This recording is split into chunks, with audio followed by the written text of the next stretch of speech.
to begin this with my grandpa's favorite joke. He used to tell this joke all the time at his work, and they would just play jokes on the new guys with this. The joke goes, there were two penguins in a bathtub. One of the penguins says to the other, "Hey, will you pass me the soap?" The other one replies, "What do you think I am, a typewriter?" His friends at the highway patrol would just play this joke on the new guys at the office, and they wouldn't know what was going on. Clifford Riddell Emerson, that's spelled with two M's, was born on November 10th, 1944 in Jerktail, Missouri, which is a small town just north of Hartville. He grew up on a family farm, and he would do farm chores for most of his life when he lived there, and he went to a one-room country school. This changed drastically when he was in second grade and he moved to an inner-city St. Louis school. But after a year, they moved back to Hartville because that wasn't a great fit for them. He graduated from Hartville, and he met his wife there. They've been married for 53 years. After high school, he moved to Kansas City, and he started working on carpentry jobs and doing roofing jobs until he got the opportunity to join the Missouri State Highway Patrol. He went to the Patrol Academy, and this is where he really got in love with his job. He was on the Patrol Academy he's on the patrol for 37 years, and he has a bunch of great stories from it. My favorite story that he tells is a story about him giving this guy a speeding ticket. It was late at night. The guy was speeding. He catches up to him and stops him. The guy gives him an attitude, so he's thought he'll mess around with him a little bit. So he writes him the ticket and wraps his license up in the ticket. Then he hands him the ticket, and the guy throws the ticket on the ground outside. And my grandpa turns around and walks off and gets in his car. And the guy comes out and is like, "Hey, where's my license at?" He's like, "Oh, it was wrapped up in that ticket that you threw away. You might want to go find that."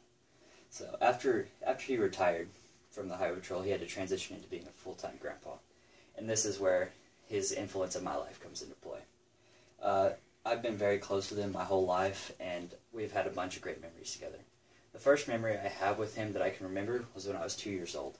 I went to my aunt's wedding out in California, and me and my mom, both my grandparents, flew out to go to the wedding. And on the way back, what I would do is I would sit in front of him on the plane, and I would peek between the seats, and we would just play a game out of it, and it was a lot of fun. It's my first memory I have of him. But my favorite memory I have of him was 9 years ago, when my whole family, besides me and him, went to New York City. Now, every day they were gone. We stayed at the house, went bowling every night, ate pizza for every meal, and we would also go check cows in his fields, where I got to drive his farm truck, and I just absolutely loved spending all that time I had with him. We had a blast together, even though we didn't get to go to New York City like everyone else. Now, instead of eating pizza every night and going bowling, we like to play ping pong. And we have a lot of fun doing this, even though I pretty much win all the time. My grandpa is one of my biggest role models, and this is because he's a hard worker. He's so kind, he's loving, everybody talks to him. Like, he can talk to people for hours. We give him a hard time because he can go to Walmart to talk to people and not get groceries. And he'll go there and just be gone for a while. And it's hilarious. And he's also a jokester. Him and his uncle used to play around with people. They made this noisemaker, and they would go around to the campsites where my family and friends would camp out at, and they'd swing this noisemaker around, and it sounded like some kind of demon or something, and just scare everyone away from the campsite until we figured out it was them, and then they just got a big kick out of it.